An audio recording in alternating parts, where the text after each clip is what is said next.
damos gracias a cada uno de ustedes que de manera presencial están con nosotros. Luego a cada uno de nuestros hermanos que a través de las redes se están conectando en esta hora. Abra su Biblia, por favor, en el libro de Nehemías, en el capítulo 2. Vamos a considerar algunos versos. Nehemías capítulo 2, verso 11 y 13. Luego vamos a leer el libro de Nehemías capítulo 3, verso 28 y 29. Repito, Nehemías capítulo 2, del 11 al 13. Y luego Nehemías capítulo 3, versos 28 y 29. Cuando lo tengan, por favor, fuerte amén. Amén. Amén.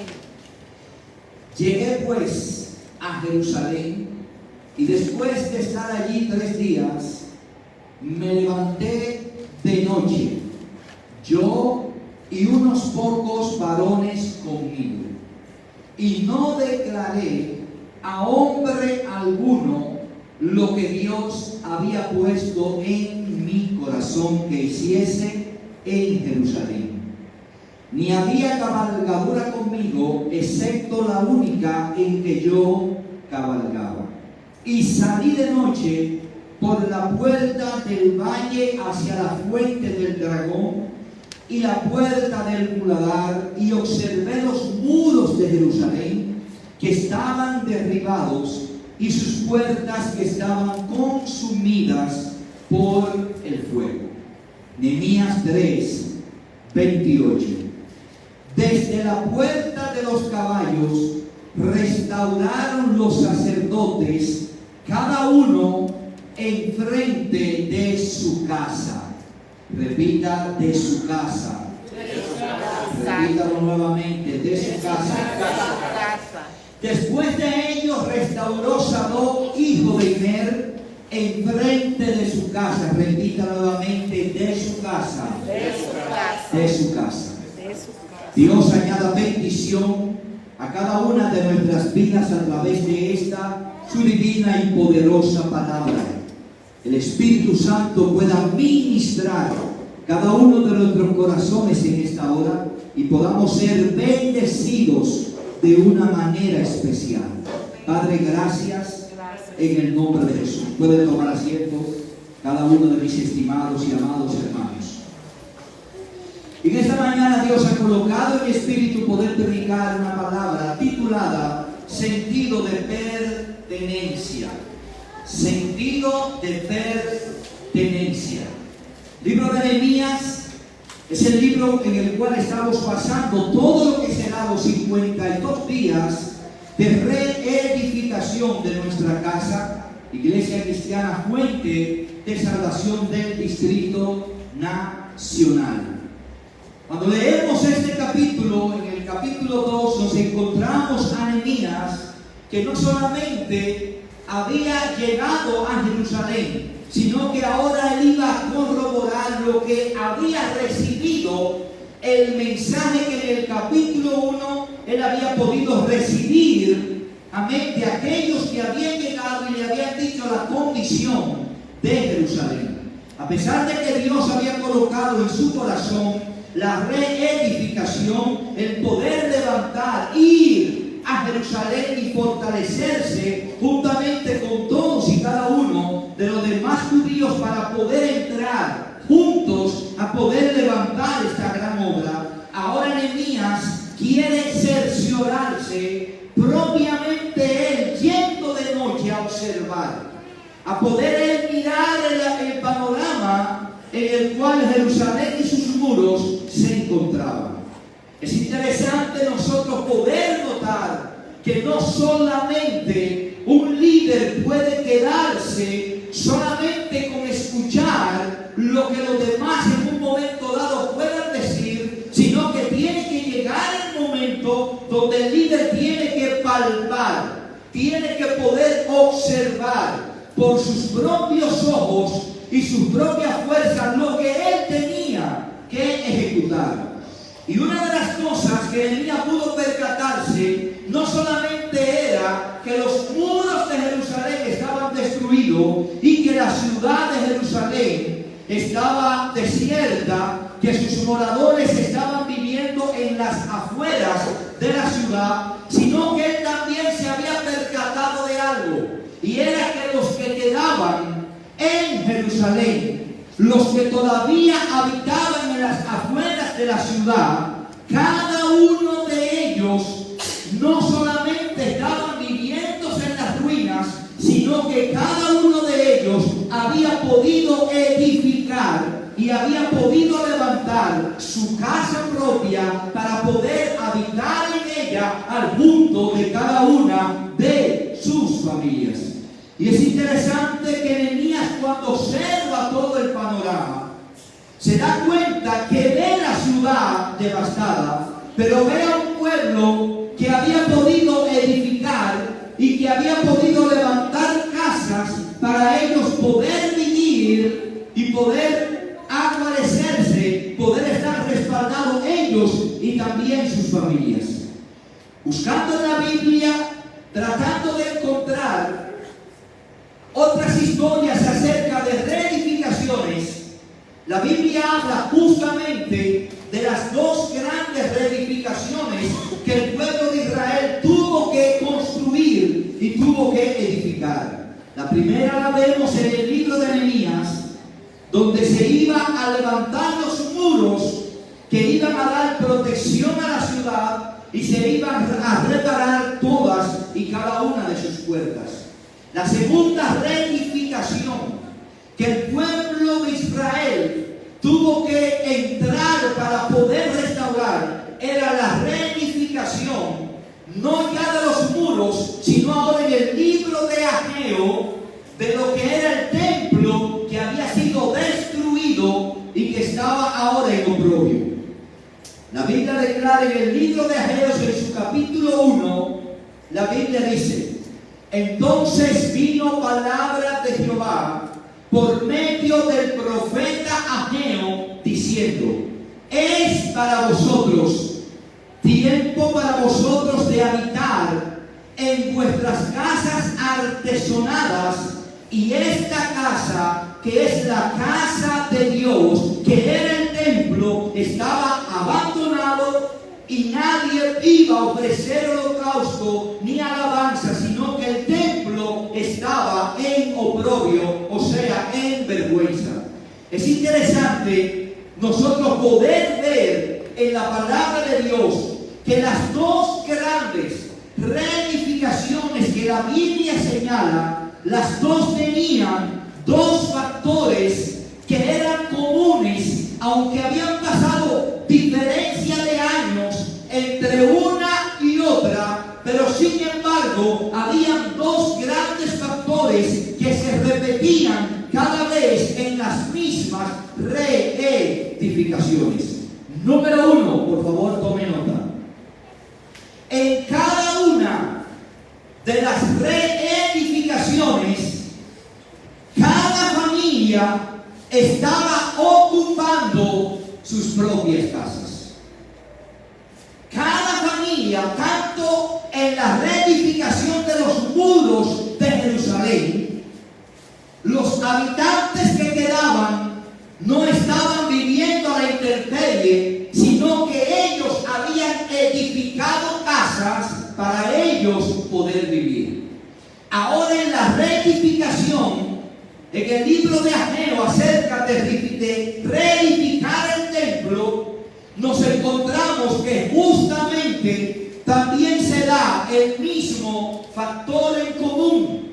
En Ageo el templo estaba abandonado, el templo estaba destruido, pero las familias que habitaban en los tiempos de Ageo, todos y cada uno de ellos también estaban viviendo en sus casas.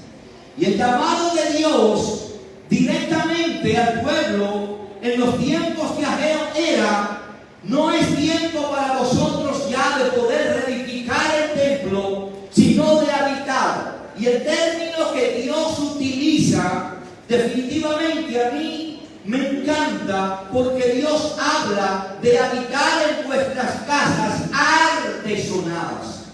Cuando la palabra se utiliza en términos de ser artesonada significa que cada uno dentro de las posibilidades que podía tener, tenía su casa, se lo voy a poner de esta manera, bien coquetita, bien elegante, bien bonita. Aún el más humilde, dentro de su humildad, podía tener su casa lo más preciosa posible. Sin embargo, la queja de Dios era: y esta casa, que era el templo, que había sido destruido, que no se había reedificado hasta ese momento, el llamado de Dios era que podía él señalar que el pueblo sí tenía el tiempo para poder edificar, levantar casas para sí, pero no para las cosas de Dios.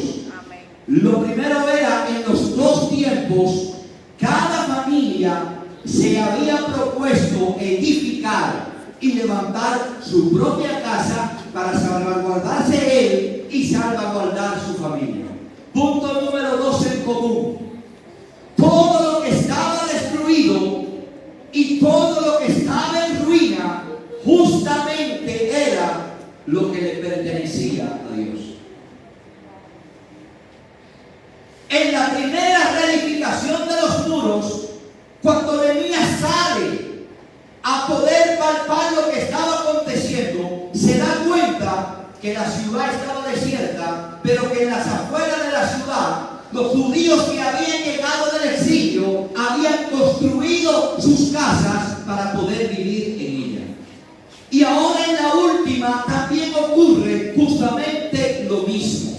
Y lo más interesante para nosotros poder entender esto era que simplemente en las dos ocasiones lo que había sucedido era que lo único que había sufrido el daño mayor era lo que tenía que ver con lo que le correspondía a Dios. Cada quien se ocupaba de poder resolver su conflicto, su problema, de la mejor manera que pudiera. Tal pareciera que la vida de aquellos creyentes estaba dividida entre las cosas de ellos y las cosas de Dios. Tal pareciera que en el corazón de cada creyente en este tiempo estaban las cosas que le correspondían a ellos y luego estaban las cosas que eran de Dios o que procedían del Señor. Dando a entender que tal pareciera que hubiera dos visiones dentro de una misma persona. En otras palabras, para yo ocuparme de las cosas que son necesarias para mi vida, yo puedo orar a Dios, pero si en un momento dado yo veo que Dios no obra, pues simplemente yo me levanto, yo ejecuto, porque yo quiero estar salvaguardado y estar protegido. Pero cuando se trata de las cosas de Dios, tiene el mismo Dios que poder venir, manifestarse, tocar mi vida, para entonces yo poder accionar en aquello que yo quiero accionar. Y es importante nosotros poder limitar en esta mañana de una forma bien categórica. Y es que cuando Dios viene a nuestras vidas, Dios nos viene a nuestras vidas para cargar nuestras vidas más de lo que nuestras vidas puedan estar. Tampoco Dios viene a nuestras vidas para que haga competencia con los planes, con las metas, con los proyectos que cada uno de nosotros podamos tener. Es más bien, Dios viene a nuestras vidas para complementar nuestras vidas. Pero tal pareciera que en aquellas dos reedificaciones el pueblo entendía que una cosa era sus necesidades y otra cosa era la obra de Dios que había que hacer en ese momento. Y si habían construido casas, significa que cada uno de ellos estaba ocupando su tiempo en resolver sus necesidades. En poder poner empeño en que cada día, cada uno de ellos pudiera estar mejor, pero que aquel bienestar que procuraban ellos era en deterioro a la obra de Dios, porque mientras ellos estaban cada día mejor, la obra de Dios estaba cada día más en devastación, en dificultad. Y es justamente lo que la palabra de Dios hoy marcadamente nos quiere a cada uno de nosotros enseñar. Lucas 11:17. Jesús hablando de manera explícita, habla y dice: mas él, conociendo los pensamientos de ellos, les dijo: todo reino dividido contra sí es asolado, y una casa dividida contra sí misma, dice la Biblia, cae. Entonces, en la vida del creyente no existe tal cosa como una visión de mis metas, mis proyectos, mis deseos, y luego por otro lado está la obra de Dios, sino que la vida del creyente se constituye más bien en un paquete como esto que usted compra cuando usted va a un hotel y usted dice: yo quiero un paquete con todo incluido. Ese todo incluido significa que tú puedes entrar a todos los restaurantes del hotel, que tú puedes pedir todas las bebidas del hotel y que tienes acceso a todas las instalaciones del hotel, dando a entender que al momento en que Dios llega a nuestras vidas, Él viene a completar nuestras vidas, dándonos un sentido ahora de pertenencia. Significa que ya yo no voy a procurar simplemente el bienestar mío, sino que también al yo buscar el bienestar de la obra de Dios, automáticamente es el mismo bienestar mío que también yo estoy procurando. Porque una cosa no está dividida de la otra. Dios no viene para competir con las metas que tú tienes. Dios no viene para que tú hagas de las metas tuyas, te olvides de ellas, sino más bien Dios complementa nuestras vidas a la hora que Él llega.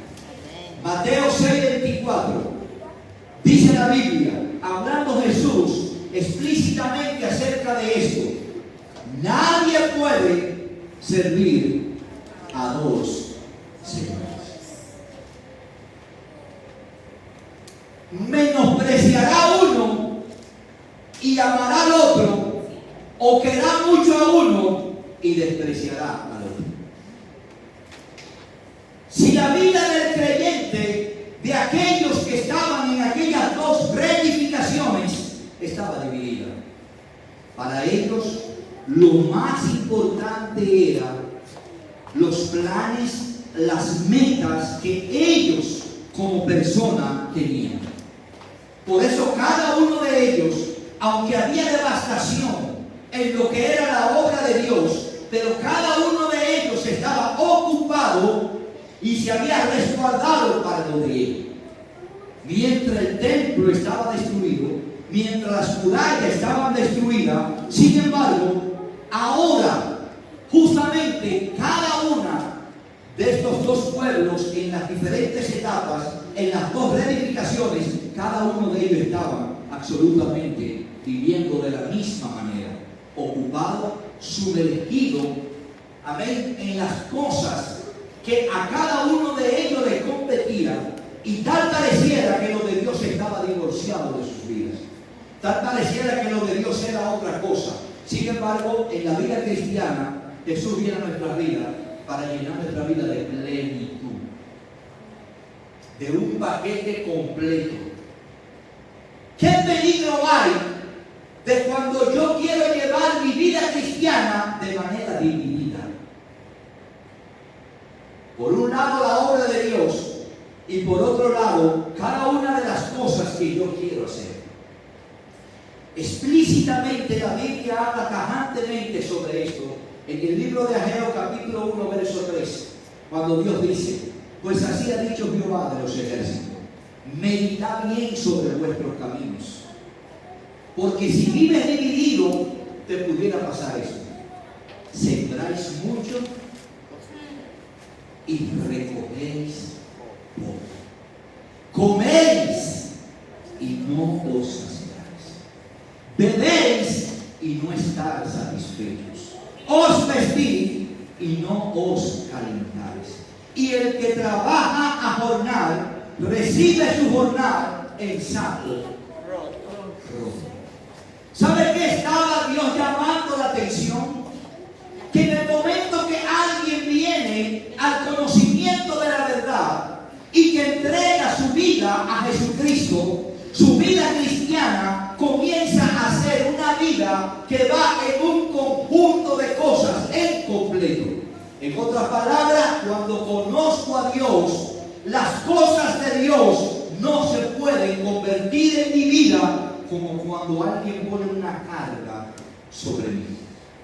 Llegó el domingo, tengo que ir a la congregación. Más bien debe de convertirse en un deleite. Más bien las cosas de Dios tienen que producir deleite en nuestras vidas, de tal manera que a nosotros hacerla haya un agradecimiento en lo más profundo de nuestros corazones. Amados, lo que a nosotros se nos ha revelado, que es la revelación del Evangelio, usted sabe cuántas personas hoy en día quisieran tener el conocimiento que ya hoy nosotros hemos tenido. El haber conocido a Dios de verdad, el que Dios haya abierto nuestros ojos. Porque una cosa en nuestra vida antes de tener un encuentro con Cristo y otra es en el momento que tenemos ese encuentro con el Señor. Es interesante ver en la Biblia que cada uno de los hombres que fueron transformados pudieron trascender. ¿Sabe por qué? Porque Dios tocó su vida. Todo aquel que en la Biblia no fue tocado por Dios, simplemente la Biblia ni siquiera lo registra. Son personas que pasaron por este mundo sin pena, sin gloria, y de la misma manera que llegaron, así mismo se fueron, y su vida no pudieron trascender. Imaginémonos a alguien como el apóstol Pablo sin que el Señor hubiera tocado su vida. Imagínate a alguien como el profeta Elías sin que Dios hubiera tocado su vida. ¿Por qué cada uno de los apóstoles pudieron trascender? Porque fueron tocados con la gracia del Señor. El Dios haber llegado a una vida significa que Dios no resta, Dios suma y multiplica. Por tal motivo, el llamado de parte de Dios es poder entender que una vez que vienes a Él, tus planes dejan de ser tus planes y comienzan a ser los planes de Dios con tu vida. El haber conocido a Dios significa en nosotros poder estar dispuestos, disponibles para lo que Dios quiera hacer con cada una de nuestras vidas. Es más, la Biblia es más tajante. La Biblia declara y enseña que todo lo que nosotros hagamos, lo hagamos como si fuera para quién. Para el Señor. El que trabaja, trabaje como para quién. Para Dios. Entonces, la honra a Dios y el edificar no solamente es en el ámbito espiritual, sino que aún con las cosas más triviales en mi vida, en cada una de ellas también yo estoy glorificando y exaltando a Dios. Por tal motivo no puedo enmarcar las cosas espirituales, las cosas de Dios, como que son otras cosas aparte de mi vida cotidiana y de mi vida que yo debo de desempeñar y debo de llevar a cabo en mi diario vivir en esta vida, sino que por el contrario, Dios se hace partícipe aún en las cosas grandes y en las cosas pequeñas de nuestras vidas.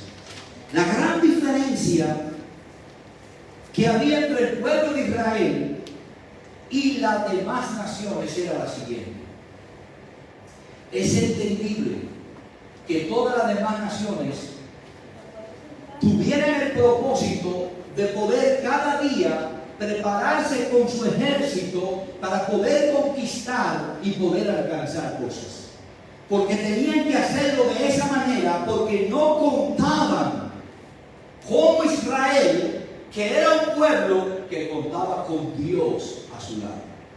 Las naciones que no tenían a Dios de su lado tenían que ocuparse en prepararse para poder conquistar a base de poder y dominio y poder marcar la gran diferencia. Sin embargo, el pueblo de Israel nunca el objetivo era prepararse en tales cosas, porque contaban con un Dios que era el que le daba la victoria. Amén. Proverbios 21:13. El caballo se alista para el día de la batalla, mas Jehová es el que da la victoria. Deuteronomio capítulo 8, verso 18. Mas acuérdate del Señor tu Dios, porque Él es el que te da el poder para hacer riquezas. Las demás naciones tenían que procurar su bienestar, porque no contaban con el Dios de Israel que les sustentaba. Ahora vemos un pueblo en las dos reedificaciones que estaba actuando como un pueblo que no tenía a Dios de su lado. Ellos se habían encargado de poder construir sus casas. Ellos se habían encargado de las cosas que ellos necesitaban. Y tomaban tiempo para las cosas de ellos. Pero ese tiempo iba en detrimento de las cosas de Dios. Lo de ellos cada día mejor y la obra de Dios cada día más relegada. Nehemías sale, observa, ve lo que está pasando. Y Nehemías entiende que una estrategia de poder devolverle al pueblo la intención de pertenencia, del pueblo poder sentir que lo que estaba haciendo era importante, pero que lo que había dejado de hacer para Dios también lo era, y que pudiera tener la misma importancia lo uno y también lo otro. Y es aquí donde Nehemías comienza, y en el capítulo 3 del libro de Nehemías, si usted lee, hay un solo capítulo, el tercero, que habla de todas las personas que de una u otra manera estuvieron a favor de poder reedificar. Ahí se mencionan padres, ahí se mencionan abuelos, ahí se mencionan hijos de todas las personas que pudieron hacerlo. Ahora, ¿cuál fue la manera que Nehemías utilizó para que el pueblo de Israel pudiera estar a una, levantarse con él y que pudieran todos poder reedificar los muros de Jerusalén? Nehemías lo hizo de la siguiente manera. Abra su Biblia, subráyelo, escríbalo, léalo muchas veces como usted quiera, pero es importante. ¿Cuál fue el método que Nehemías inspiró para que el pueblo pudiera trabajar en la reedificación? Nehemías capítulo 3, verso 28. Desde la puerta de los caballos restauraron los sacerdotes, cada uno, ¿cómo dice ahí? Cada uno, después de ellos, restauró Sadoc, hijo de David. ¿Dónde? Enfrente de su casa. Ahora, ¿por qué Nehemías utilizó el término de que todo el que iba a edificar, Nehemías no lo movió de su casa, sino que Nehemías hizo que cada uno de ellos pudiera reedificar a partir del frente de su propia casa? Porque había un sentido de pertenencia que Nehemías quería que el pueblo pudiera reconocer, que pudiera asumir, porque el terreno de la casa de ellos, ¿de quién era? De ellos. Eso era de ellos. A cualquiera del pueblo de Israel, usted le preguntaba después de un día de labor, después que tú te vienes de trabajar, ¿para dónde tú vas? Y cada uno de ellos decía, para mi casa. Eso es sentido de pertenencia. Yo voy para mi casa. Yo voy para mi trabajo. Eso es tener sentido de pertenencia. Entonces, como Nehemías sabía que cada uno de ellos tenía pertenencia en su propia casa, Nehemías dijo, yo necesito que ellos puedan entender que hay una pertenencia que se va a extender. Van a construir y lo van a hacer al frente de su casa, no algo aparte, sino ahora como una extensión de su propia casa. Y cada familia se levantó a construir al frente de su casa. En otras palabras, una vez que comenzaran a construir, ¿para dónde tú vas? Para mi casa. ¿Para dónde tú vas a trabajar ahora? Para mi muro. En un sentido de pertenencia. Ya no eran dos visiones, ahora era una sola extensión. Desde mi casa, ahora yo voy a construir al frente de ella para poder levantar los muros ahí mismo y de esa manera poder recibir lo que es un sentido de ¿qué? De poder saber que hay pertenencia. Cuando hay pertenencia, significa que yo asumo como mío lo que yo también estoy haciendo. Nadie podía entrar a la casa de uno de ellos sin vivir ahí y decir esto es mío. Porque alguien iba a salir y le iba a decir, usted se equivocó, esto lo edifiqué yo, esto lo construí yo. Eso es sentido de pertenencia. Y como el muro había caído, justamente porque todo el sentido de pertenencia estaba en las cosas propias de ellos, ahora Nehemías quería extender más su sentido de pertenencia a tal manera que ellos pudieran sentir que ahora su casa iba a estar unida al muro que ellos ahora iban a estar edificando e iban a estar levantando, y que esto le iba a dar a ellos sentido de ¿qué? De decir, este muro es mío. Yo trabajé en ese muro, yo me esforcé en ese muro, yo velaré, porque si veo que hay una grieta en ese muro, yo voy a levantarme para yo cubrir.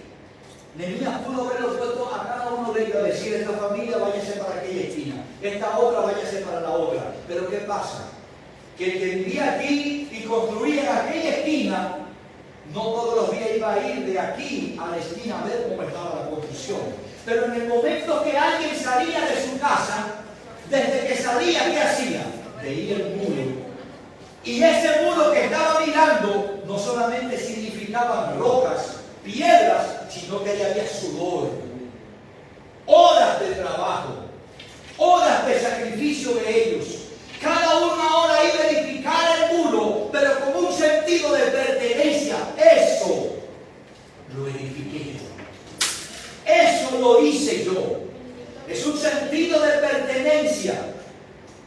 Mateo capítulo 3, verso 23, dice la Biblia, hablando Jesús acerca de los escribas y los fariseos. Ay de vosotros, gracias, ay de vosotros, escribas y fariseos hipócritas, porque diezmáis la menta y el eneldo y el comino, y dejaste lo que es más importante de la ley, el juicio, la misericordia, la fe. Todo esto es necesario hacer sin dejar de hacer lo otro. Significa que tan importante es trabajar en las metas, proyectos nuestros, como tan importante es hacer que la obra de nuestro Dios también se extienda y marque la diferencia y continúe hacia adelante.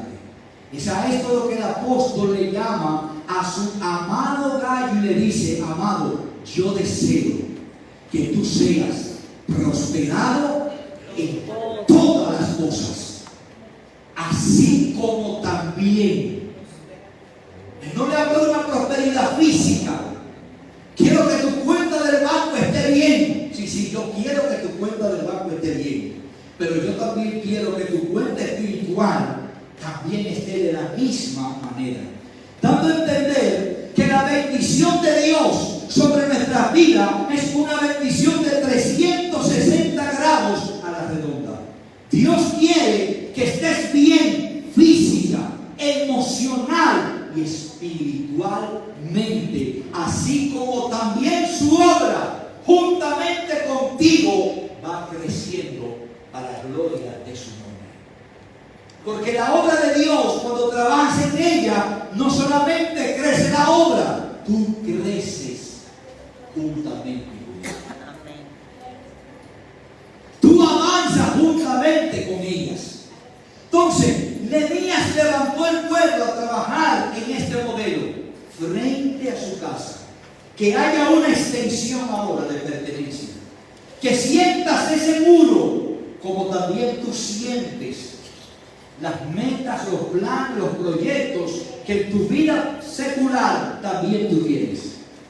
Imagínate a alguien que dura 6, 7 años tomando una carrera universitaria y luego se gradúa. Cuando llega a su casa con el título de graduación y se lo va a enseñar a su mamá, ¿sabe cómo le dice? Mamá, mira, mi título, no el título de otro. Mira mi título. Imagínate a alguien que por mucho tiempo consiguió su primer trabajo, comenzó a ahorrar, a pasar trabajo y ahorrando, y luego después que hubo ahorrado tenía una meta de comprarse su primer vehículo y llega a su casa y le dice a su mamá, mamá, mira ahí mi carro. Sentido de pertenencia. Esto que he logrado, lo he logrado porque yo he puesto mi empeño. Me he ocupado de poder lograr esto. Hubieron momentos de sacrificio, hubieron momentos de adversidades, pero por encima de todas esas cosas pude enfocarme y pude lograr lo que yo estaba buscando. Ese es el sentido de pertenencia. Y la Biblia habla que tenemos que hacer una cosa sin dejar de hacer la otra. ¿Sabe qué significa? Que yo voy a desarrollar mi vida cotidiana como debo de hacerlo. Pero que cada una de las cosas que yo voy a desarrollar en mi vida será con el objetivo de que ahora Dios pueda ser glorificado en cada una de ellas. Pero aparte de esa, también hay un quehacer en Dios que yo tengo también que desarrollar. Entonces voy a ocuparme a 360 grados a la redonda de poder cumplir con cada una de mis obligaciones. Diariamente necesitamos trabajar para sustentar nuestras familias. Eso lo entendemos perfectamente. Pero de la misma manera, diariamente necesito orar para que mi vida espiritual se mantenga activa, robustecida y fortalecida. Amén. Si dedico todo tiempo a lo secular y me olvido del área espiritual, no voy a poder servir a los señores. Necesito entender que es un paquete completo. Que mi vida ahora ronda no solamente las cosas que a mí me competen como individuo, solamente las cosas que yo quiero lograr, sino que he sido llamado por el Señor. Me ha dado el alto privilegio de poder llamarme a trabajar en su obra. Es un privilegio. Amén. Ser escogido, ser llamado, ser ungido por el Señor para poder ensanchar su obra en esta tierra. Hermano, eso no es cualquier cosa. Ese es el privilegio más grande. Y la Biblia habla de las recompensas que Dios dará a cada uno de nosotros, como Él pudiendo denotar y hacer resaltar que todo cuanto hacemos para Él tiene un valor importante en la presencia de Dios. Amén. La Biblia es tan explícita que dice, hasta un vaso de agua que tú le des a uno de mis pequeños, hasta un simple vaso de agua, tendrá su recompensa aquí, en esta tierra. Colosenses capítulo 3, verso 23 dice la Biblia, y todo lo que tú vayas a hacer, hacerlo de corazón, de aquí adentro, como que para el Señor es y no para los hombres. Sentido de pertenencia tiene Dios que revelar sobre nuestras vidas. Cuando Dios revela sentido de pertenencia, ya yo no voy más a una congregación. Yo voy a mi congregación. Ya yo no pertenezco a un ministerio. Yo voy y pertenezco a mi ministerio. Ya yo no asisto a una iglesia. Yo voy ahora a mi iglesia. Una de las cosas que el enemigo quiso atacar a Jesús en el desierto, ¿usted sabe cómo fue que el enemigo le llegó a Jesús? Si verdaderamente eres hijo de Dios, haz. Lo primero que él quiso denotar era poder traer confusión en Jesús de si era hijo o no lo era. Si de verdad tú eres hijo de Dios, es verdad que tú eres hijo de Dios. No, es verdad que tú lo eres. Si tú eres hijo de Dios, haz que esas piedras se conviertan en pan. ¿Qué habla la Biblia cuanto acerca de los hijos? La Biblia dice, a los suyos vino y los suyos no le recibieron. Mas a todos los que le recibieron, el Padre le ha dado la potestad de ser ellos hijos de Dios. Y cuando la Biblia habla de hijo, significa que tengo un Padre que está en los cielos y que yo soy hijo, soy heredero, soy coheredero de las cosas de Dios. ¿Sabe lo que Dios imparte cuando nos da a entender que somos hijos? Sentido de pertenencia. Por eso Jesús, cuando le dijo a los discípulos cómo orar, le dijo, oren de esta manera: Padre nuestro, que estás donde. Pero la primera parte, Padre nuestro, tienes un Padre. Sentido de pertenencia. Eres hijo. Y como eres hijo, tienes un Padre. ¿Y dónde está tu Padre celestial? Está en los cielos. Por tal motivo se nos tiene que revelar lo que es ese sentido de pertenencia. Cuando yo tengo esta revelación clara en mi vida, hermano, no importa lo que se levante contra mi vida. Yo sé que Dios me ha colocado en un lugar. Y aunque yo observe y yo vea todo lo que se mueve en ese lugar, ahí es donde Dios me ha colocado. Porque estoy en mi casa. En una ocasión alguien se acerca y me dice: pastor, yo quiero apartarme de la congregación, porque yo siento que mi vida no está creciendo. No estoy desarrollando el ministerio que Dios ha colocado en mi vida. Ojo con esto. Ojo con esto. ¿Por qué? Porque el ministerio nuestro nunca va a ser disgregado de la obra de Dios. Y lo que Dios te quiere dar y lo que Dios quiere hacer contigo, Dios lo hará, no importa el lugar en el cual tú estés. Porque si Dios colocó algo en tu vida, Dios lo va a desarrollar para la gloria de su nombre. Entonces, yo no vengo a los caminos del Señor para que el ministerio que Él me haya dado brille. No, yo vengo a los caminos del Señor para que los dones y talentos que Él me ha dado, yo los pueda utilizar en el lugar donde Él me ha colocado para que sea Él glorificado. Amén. No es lo mío lo que tiene que brillar. Juan el Bautista entendió esto y cuando llegó su momento cumbre pudo decir: es necesario que ahora yo, que antes estaba en una posición de altura, pero que ha llegado el mayor, ahora el que tiene que menguar soy yo, para que Él pueda crecer. Sentido de pertenencia, de que nos sea revelado, de saber que esta es nuestra casa, que esta es nuestra visión, que estos son los muros que Dios nos ha unido para que juntos cada uno de nosotros podamos edificarlo y podamos levantarlo. Amén. Entonces, ¿dónde voy a reedificar? En el lugar donde Dios te ha colocado. Amén. Estás en el ministerio de adoración, desde ahí vas a hacer tu función. Estás con los jóvenes, desde ahí. Estás con los caballeros, desde ahí. Estás con las damas, desde ahí. Cada uno en la posición donde Dios le ha colocado, como Él ha placido, en la posición del cuerpo, desde allí cada uno hará su función. ¿Y sabe cómo seremos efectivos? Cuando haya pertenencia. Si estoy en adoración, este es mi ministerio de adoración. Y desde esta posición yo voy a edificar. Desde esta posición yo voy a ser. Los diáconos, desde su posición de diaconado, ejercen su función. Los pastores, los ancianos, los encargados de ministerio, cada uno desde la posición donde Dios le ha colocado, desde allí vamos a ejercer y vamos a llevar a cabo esta ardua labor que Dios ha colocado sobre nuestros hombros. Ponte de pie esta mañana, quiero orar por ti.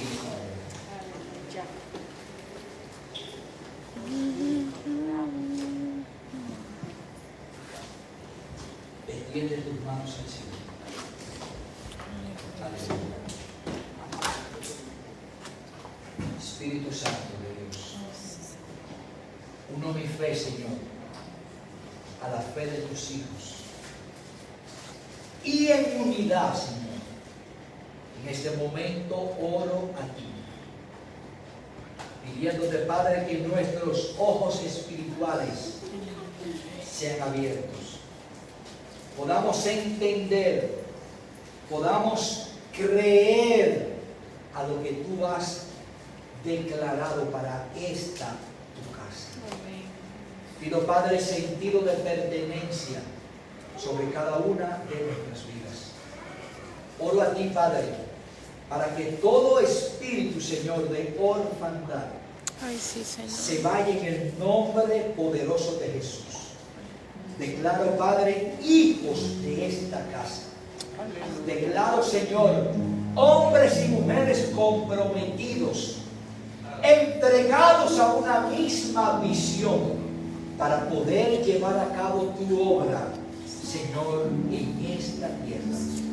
Oro a ti para que nuestras metas, nuestros planes no entren en competencia con lo que tú quieres hacer, sino que más bien nos alineamos nosotros a tu plan para esta congregación en el nombre poderoso de Jesucristo. En el nombre poderoso de Jesucristo. Mira, todo hasta este momento ha sentido, Padre, un levantamiento, una opresión del enemigo. Oro a ti para que tu Espíritu Santo traiga provisión, para que tu Espíritu Santo traiga sustento, para que tú obres maravillas, prodigios a favor de nuestras vidas. Señor, marca testimonios sobre nosotros en aquellas cosas que harás, que sean notorias que eres tú, que te levantas a favor de cada una de nuestras vidas. Ayúdanos a estar confiados. Ayúdanos a estar confiados. En el nombre de Jesús. Hermano, no importa lo que veas. No permitas que el enemigo, que es especialista en armar muchas cosas alrededor para desenfocarnos. Pide al Espíritu Santo que limpie tus oídos para que puedas escuchar la voz de tu pastor, el pastor de los pastores, que su voz es inconfundible, que en medio de todo bullicio puedas escuchar la voz de él, que te dice a temas. Amén. Gloria a Dios. Dios está en ti. Aleluya. Padre, gracias en esta Gracias, mañana. gracias, Señor. Gracias. En el nombre de Jesús, tomamos este espíritu de pertenencia, Señor, en nuestra casa. Nos posicionamos y aquí estamos, Señor, bajo tu cobertura, haciendo vallado delante de ti, para gloria de tu nombre.